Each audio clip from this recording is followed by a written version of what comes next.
Hello ladies and gentlemen, boys and girls, and welcome to the family concert for this year's Morpeth Northumbrian Gathering. My name's Mossy Christian, and we've got a full afternoon's worth of entertainment coming up for you over the next hour or so.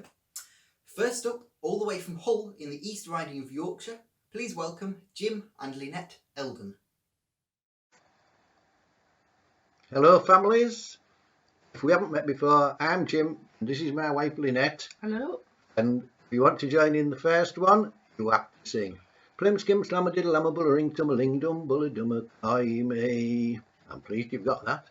Now there was a mouse lived in the mill, ling dum bulla dumma may, and a merry frog lived in a well with a ling dum bulla dumma may.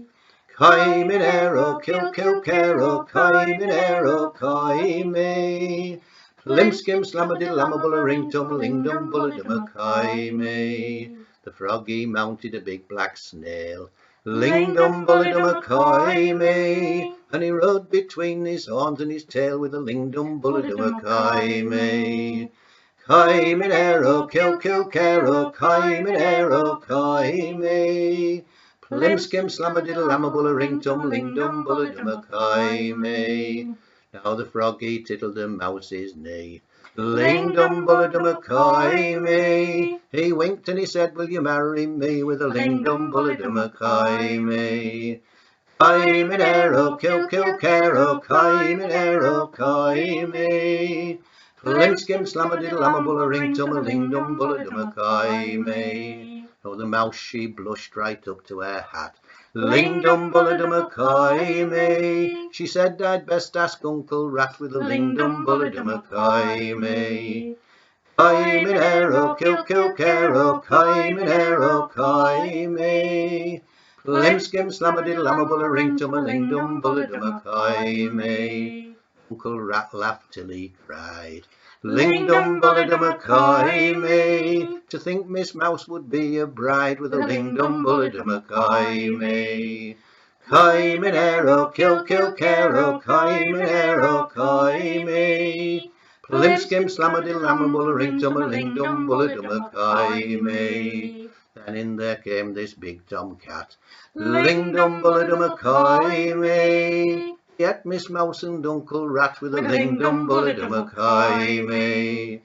Kai minero, kill caro, kai minero, kai me. Plim skim slamma diddle lamma bulla ring tummaling dum bulla dumma may. Now the froggy didn't fancy a fight, ling dum bulla dumma may. So he grabbed his hat and he said good night, with a ling dum bulla dumma may.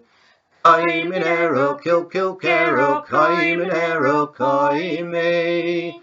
Plim skim slamma diddle lamma bulla ring tummaling dum bulla dumma may. As he swam home across the brook, ling dum bulla dumma may. A fat duck grabbed him and gobbled him up, with a ling dum bulla dumma may.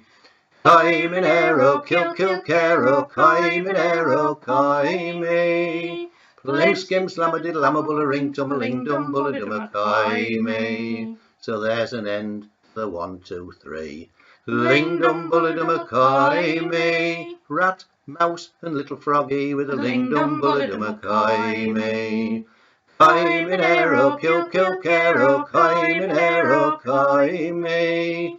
Plim skim slamma diddle lamma bulla ring tummaling dum bulla dumma may. Thus nature ordered as you were, ling dum bulla dumma may. Now we won't have tadpoles covered in fur, with a ling dum bulla dumma may. Kai minero, kill caro, kai minero, kai me. Plim skim slamma diddle lamma bulla ring tummaling dum bulla dumma may.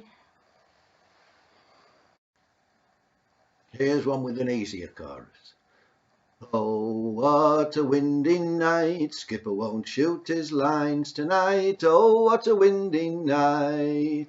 Oh, what a windy night, skipper won't shoot his lines tonight. Oh, what a windy night. We sailed down the river, tide on the ebb, set our course for Flamborough Head. Oh, what a windy night. We passed Tom Shippey, he was hauling fine. He's got 4 fish on his offmost line. Oh, what a windy night. Oh, what a windy night. Skipper won't shoot his lines tonight. Oh, what a windy night. Flamborough Head as we passed by, Filey brig we daren't go nigh. Oh, what a windy night. Scarborough Castle stands out to sea, Whitby rocks lie now the lee. Oh, what a windy night. Oh, what a windy night. Skipper won't shoot his lines tonight. Oh, what a windy night. The laddie tried to boil the kettle, and when it boiled it did. It spluttered the water all over the floor and then blew off the lid. He went to get the bacon, he fried the fishy pan. He went to get the milk, and over went the can. It's a shame to blame poor Rolly. Oh, what a windy night. Skipper won't shoot his lines tonight. Oh, what a windy night. Crabs and lobsters swilling round Braille. The only trouble, it's blowing up a gale. Oh, what a windy night. Oh, what a windy night. Skipper won't shoot his lines tonight. Oh, what a windy night. Oh, Tom Shippey, he jumped out of bed, set her on for Flamborough Head. Oh, what a windy night. Oh, Tom Shippey jumped out of bed, bumped his head on forecastle head. Oh, what a windy night. Oh, what a windy night. Skipper won't shoot his lines tonight. Oh, what a windy night. Oh, what a windy night. Skipper won't shoot his lines tonight. Oh, what a windy night. Now for next one, Lynette's going to dance, and I'm going to play this whistle. This whistle is a whistle that was made by Billy Conroy of Ashington. I was lucky to visit up to Ashington 50 or more years ago and heard Billy playing, and I'm going to play 2 of Billy's hornpipes dances, which is the Green Castle hornpipe and the Steamboat, and I'm going to play those now for Lynette to do some North East clog hornpipe steps.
Now this is a song from up your way, but down our way, which is East Yorkshire. It's known very well amongst the lifeboat crews at Bridlington and Flamborough.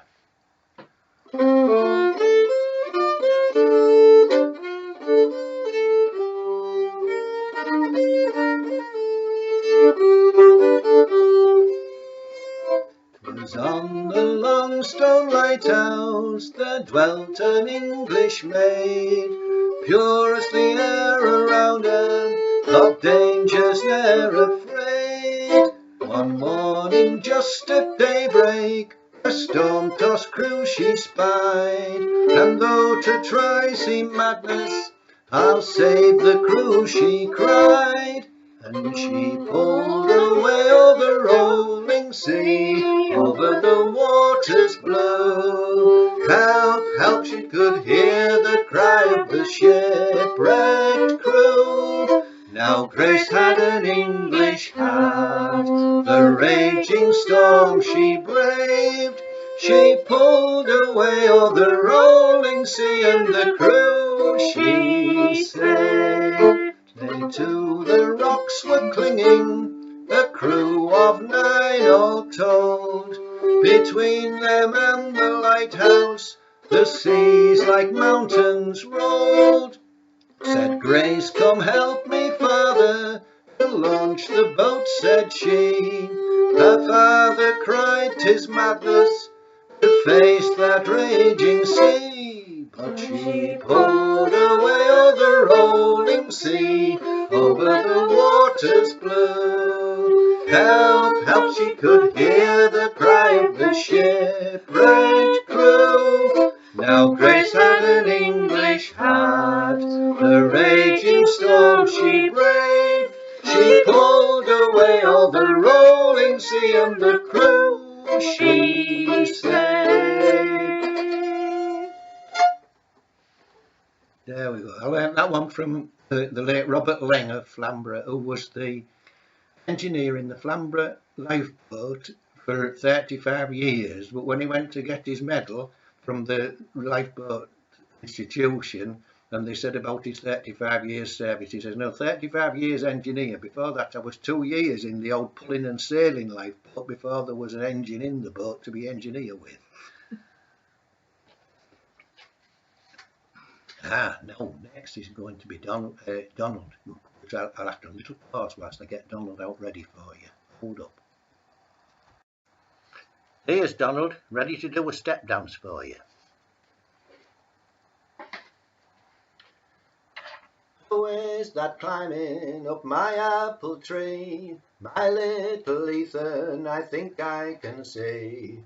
I'm not stealing apples, I can explain. The wind blew hard and knocked them down, I was hanging them up again. Doodly doodly doodly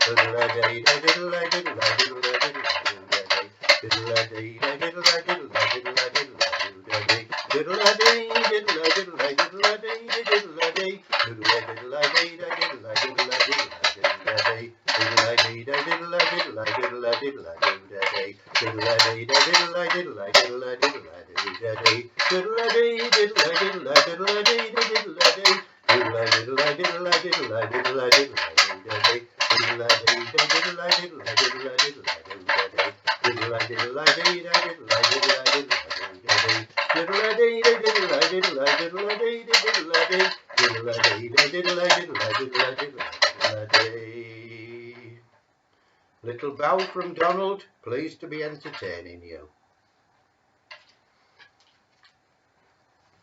And next up, we're going to have a visit from Gerald. Here's Gerald then. He's pleased to be with you as Gerald. And both Donald and Gerald visited to Morpeth in the past 2 or 3 years as well.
a bow from Gerald as well.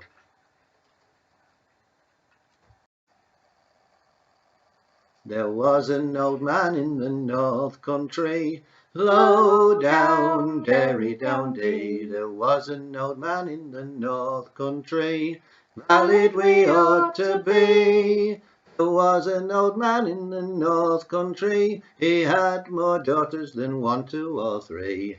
I'll be true to my love if my love will be true to me. There was a young man to the north country came, low down, derry down day. He came to court the eldest dame, valid we ought to be. He bought the youngest a beaver hat, the eldest was not pleased at that. I'll be true to my love if my love will be true to me.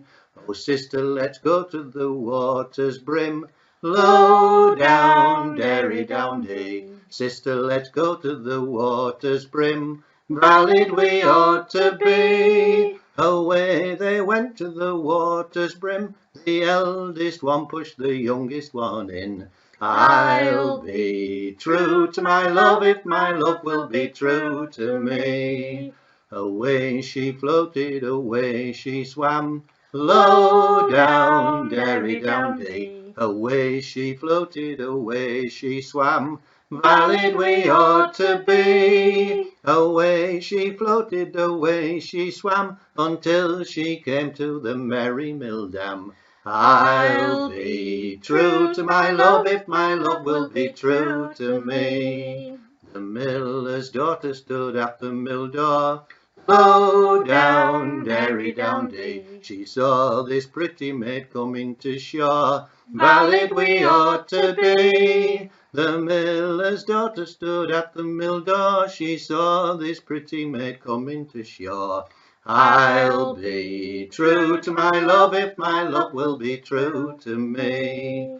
Oh father, what's in the mill dam, low down, derry down day. Father, oh father, what's in the mill dam, valid we ought to be. Oh father, what's in the mill dam, a fish with a new hat on. I'll be true to my love if my love will be true to me. Then fetch me out my fishing hook, low down, derry down day. I'll have that pretty maid out of the brook, valid we ought to be. She fetched him out his fishing hook, to have that pretty maid out of the brook. I'll be true to my love if my love will be true to me.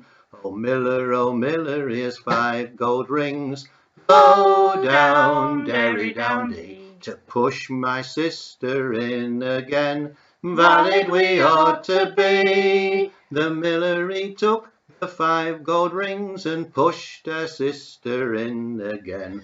I'll be true to my love if my love will be true to me. The miller was hanged on the gallows high, low down, derry down day. The sister was burnt in a fire close by, valid we ought to be. The old man was left to count the cost, his daughter was drowned and her new hat was lost. I'll be true to my love if my love will be true to me. I'll be true to my love if my love will be true to me. Now it's our finisher coming up, and it's going to be appropriate to that ending, at least the happy part of it, true to my love. It's going to be Still I Love Him. And thank you for sitting around and watching. I think we've managed our furniture moving. We'll just get back down the room, and Lynette's going to do a dance to Still I Love Him.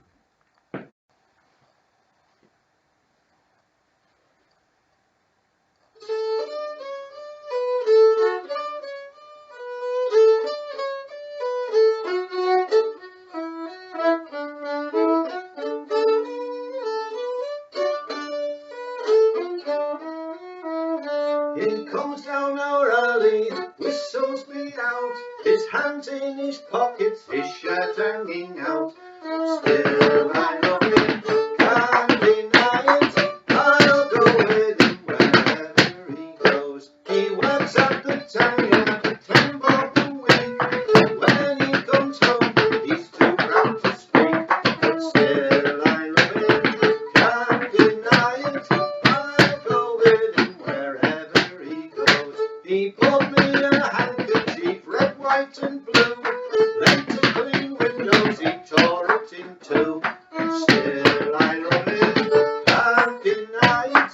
I'll go with him wherever he goes. He took me downtown and he showed me all round. He bought me some biscuits at £1.50 a pound. Still I love him, can't deny it. I'll go with him wherever he goes.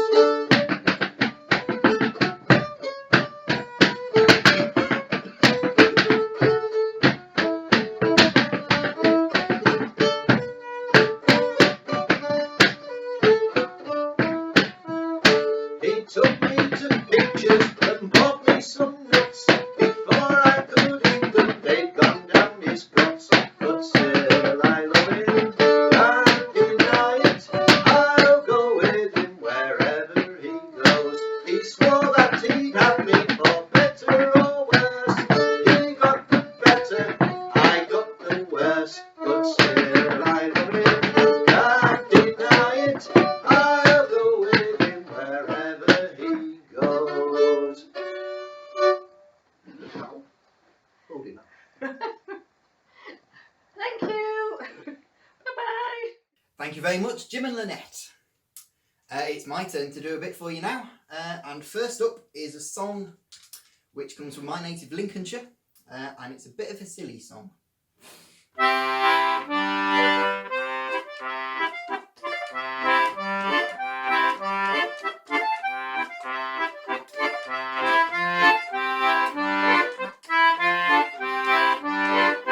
Old Johnny Buckle went a-riding one day, his cart fell down and his horse flew away. If old Johnny Buckle hadn't come to a stop, it'd have found from the bottom of the hill to the top. Old Mrs. Buckle went fishing one day, she caught a left leg in the lane. The frogs and toads all wobbled about, so she ran to get a shovel to dig herself out.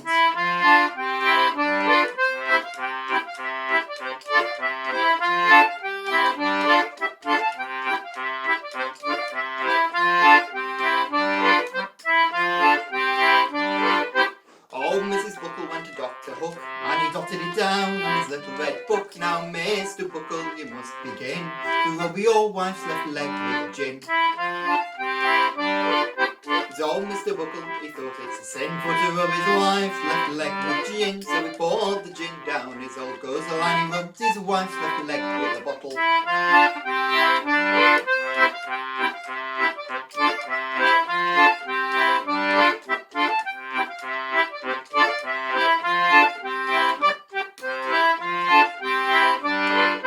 Old Johnny Buckle went riding one day, his cart fell down and his horse flew away. If old Johnny Buckle hadn't come to a stop, it'd have fell from the bottom of the hill to the top.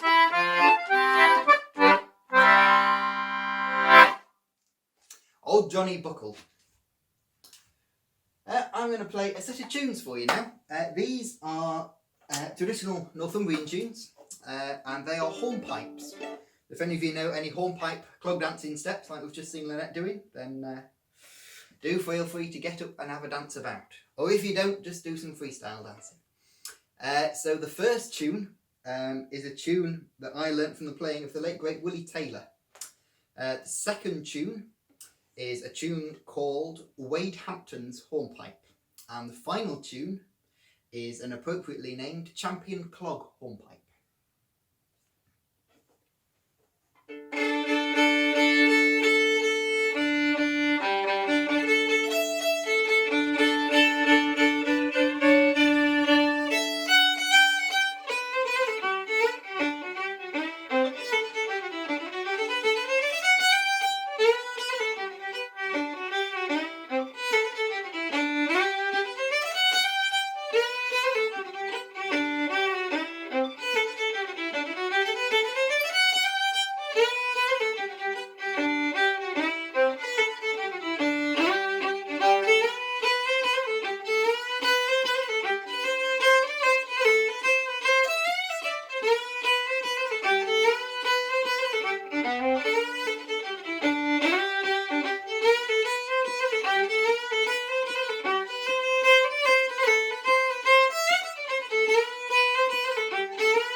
much.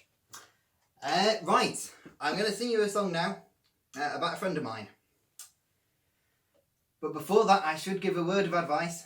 Don't try this at home.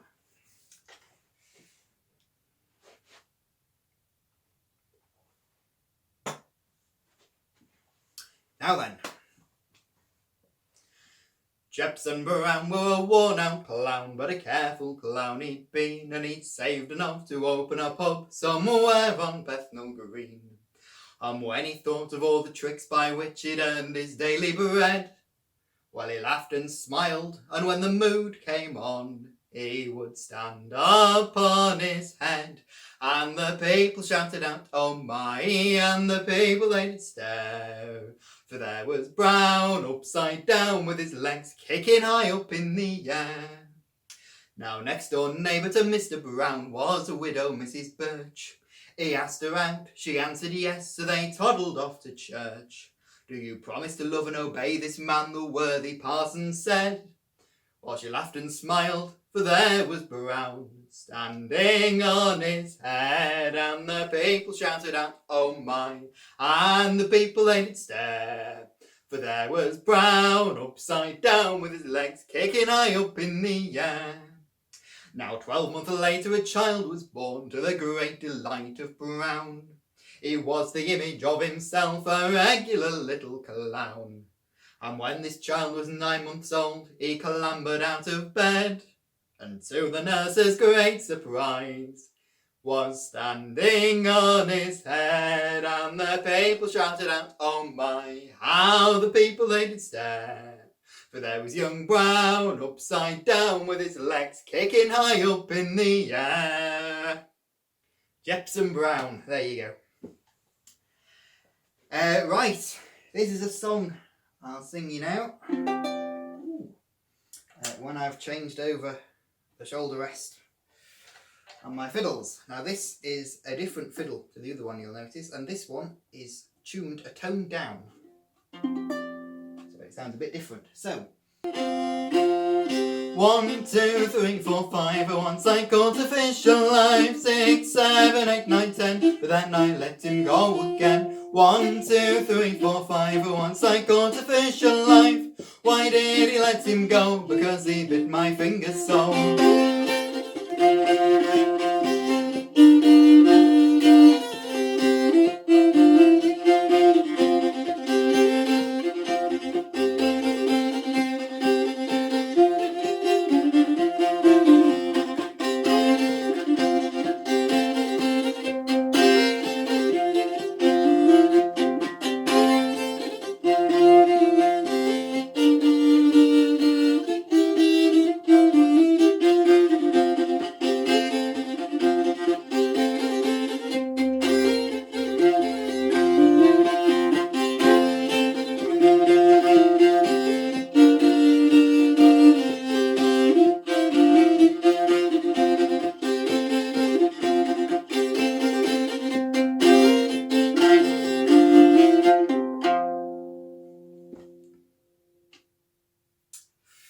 Well, I'm going to sing you another song now, and this song is both seasonal and related directly to Morpeth. So if you've been in the town hall at Morpeth, you'll probably recall seeing a bust in the corner. As you go in the entranceway, it's on your right, on the wall there. And that's a bust of Collingwood, who's mentioned in this song. And it's also a pace egging song. If you've also been to Morpeth at the gathering time, you'll probably see the decorated pace eggs competition. And at one time, people would go round door to door, and the children would sing songs and be rewarded with those little decorated pace eggs instead of chocolate. So, this is a pace egging song. We be 1, 2, 3 jovial lads, all of one mind. We have come a pace egging in the hope you'll prove kind. In the hope you'll prove kind with your eggs and strong beer, and we'll come no more nigh you till this time next year. Now the first to come in is Lord Nelson, you see, he's a bunch of blue ribbons tied around by his knee. And the star on his breast like the silver doth shine, And he hopes you remembered it's pace again. Time we be 1, 2, 3 jovial lads, all of one mind, and we've come a pace again. In the opium proof kind, in the opium proof kind, with your eggs and strong beer, that will come no more nigh you till this time next year. Now the next to come in it is Lord Collingwood, and he fought for Lord Nelson when he shed his blood. Now he's come home from sea, old England to view, and he's come a pace again with all of his crew. We be 1, 2, 3 jovial lads, all of one mind, we have come a pace again. In the opium proof kind, in the opium proof kind, with your eggs and strong beer, that will come no more nigh you till this time next year. Now the last to come in is the young man you see. He's a valiant young man in every degree. He's a valiant young man and he wears a pigtail, and his only delight is in eggs and strong ale. We be 1, 2, 3 jovial lads, all of one mind. We've come a pace again in the opium proof kind. In the opium proof kind, with your eggs and strong beer, that will come no more nigh you till this time next year. Now if you can eat 1 egg, then I can eat 2. Here's a health to the Queen and the same unto you. Put your hands in your pockets and see me all right, but if you're giving out, I'll take out. Farewell and good night. Thank you very much. I'm going to play you a set of tunes to finish off with now. There we go.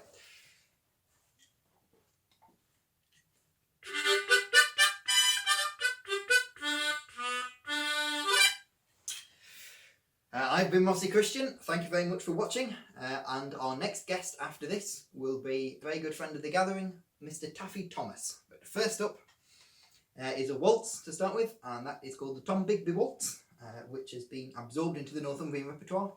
And after that, it's a tune called the Roman Wall, with obvious northern connections.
Thank you very much. And now please welcome Taffy Thomas.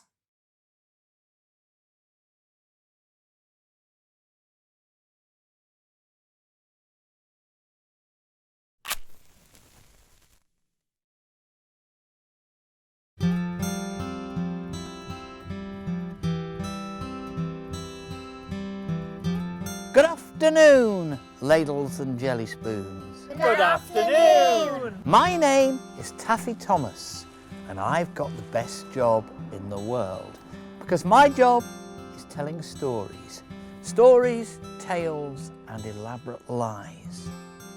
And most of the other people who do that are in Parliament. And sadly, that is true. Every day I travel from my home here in Grasmere to somewhere where people want to hear stories. Some days I'm in a school, some days I'm in a library, some days I'm even in a pub.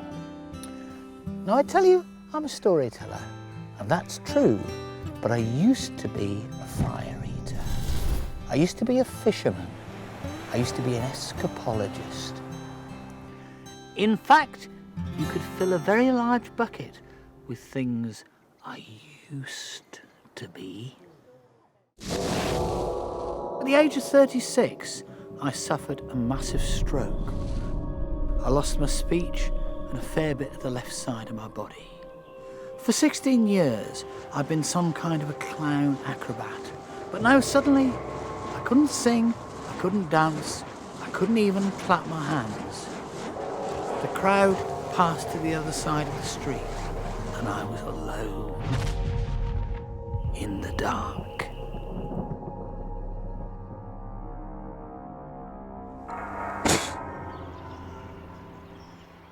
They told me I had to do something more sensible than fire eating, so I used storytelling to learn to speak again, and created the beautiful piece of textile art that is my tailcoat and pork pie hat.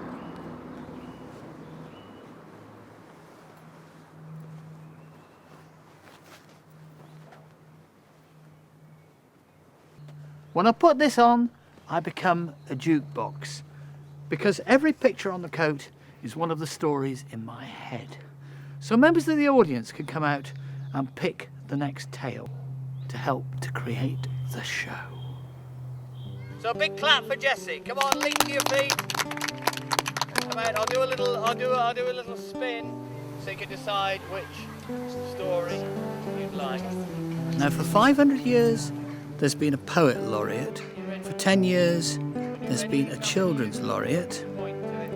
And earlier in 2010, a group of poets decided there should be a laureate for storytelling. And I was honoured that they invited me. And I'm the first ever laureate for storytelling.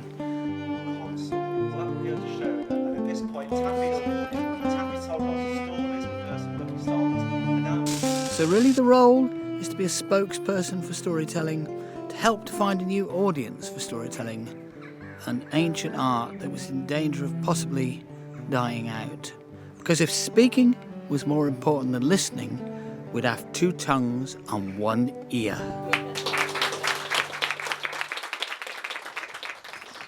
I've got about 300 stories, and those stories have legs. They have legs because whenever I walk into this garden, or I walk into a school, or a library, or a pub, the stories walk in hand with me. And they walk in with me because they walked to me. Because I got my stories, not from books, but from people I met. Started when I was 18. I was taken to meet a very old lady in Somerset called Ruth Tongue. Great name for a storyteller, isn't it, Ruth Tongue? A very old lady in Somerset. I sat with her drinking tea, and then at the end of the afternoon she said, "Well, Mr. Thomas, I better tell you a story." Well, I was hooked. From that moment, I set out to find people who have stories. More recently, I've been finding stories from people in the Lake District in Cumbria who know some of the local legends, because they're mainly half remembered. We have to patch them together. This took me in Kirby Lonsdale to George Harrison, a local historian who's been able to tell me the legend of the Devil's Bridge. It was told to be my grandfather, and he got it from his grandfather. So it has been in the family for generations. The legend of the Devil's Bridge happened like this. The tiny town of Kirby Lonsdale stands on the banks of the River Lune on the Cumbria, Lancashire and Yorkshire border. Every Thursday it has a market.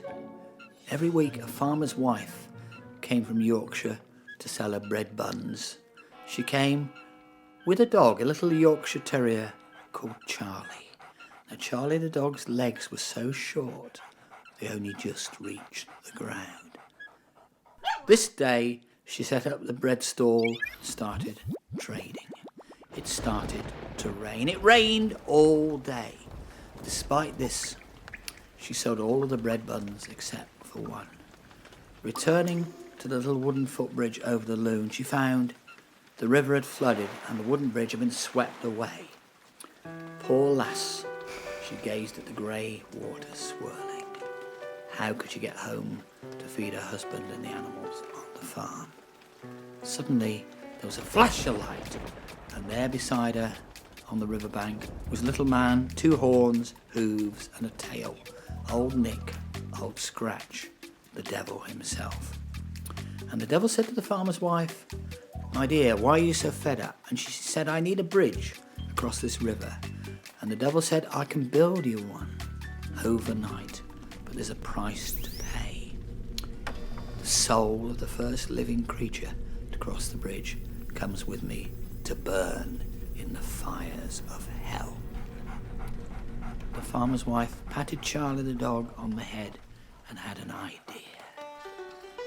She lay with the dog under a tree to sleep. The devil put on his apron and he was up on the fell side collecting rocks, and collected enough rock and stone to build a bridge which to this day is still known as the Devil's Bridge. As the sun rose, he woke the farmer's wife and the dog and said, "Madam, there's your bridge, but you remember the bargain." The farmer's wife took the one remaining bread bun from her bag and waved it under Charlie the dog's nose. Charlie got the scent of a breakfast, and in his mind he became a greyhound. She rolled the bun across the bridge, and Charlie the dog shot after it. The farmer's wife said, "Now there's the first living creature to cross the bridge." Well, the devil realised he'd been outwitted. He ran to the middle of the bridge, and he slapped his right claw on the right-hand parapet of the bridge, making an imprint that remains there to this day. People remember their history as stories. And the stories we choose to listen to, the stories we choose to tell, are a statement of who we are, our cultural identity, what we are, really. When I tell a story, standing behind me are ghosts. They're the ghosts of all the people who have given me the stories. Stanley, Duncan, Betsy, Ruth, I've named most of them, but they're there to help me. And the time is approaching when I shall be the ghost behind the next generation of storytellers, helping them to tell stories that they've found from me. Because if the stories were presents to me, then they're presents from me, presents for future generations. Gaia! Good afternoon, ladies and jelly spoons. Good afternoon.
It's me, Taffy Thomas, storyteller laureate, but proud since the days of the Northumbrian gentleman that was Roland Bibby to be Morpeth Gathering's storyteller in residence.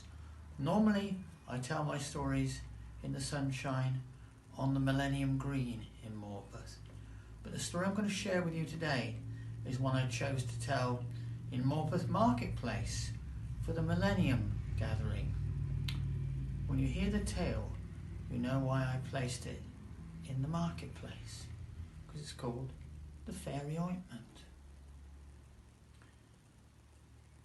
Many years ago, in a large stone house just off the market square in the town of Morpeth, lived a doctor.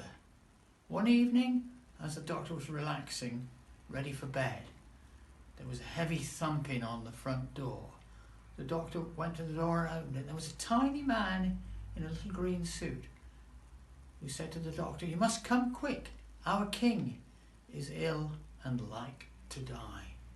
So the doctor grabbed his leather doctor's bag and followed the little man out to his horse, mounted the horse behind the little man, who turned the horse and galloped away into the depths of the Cheviot Hills.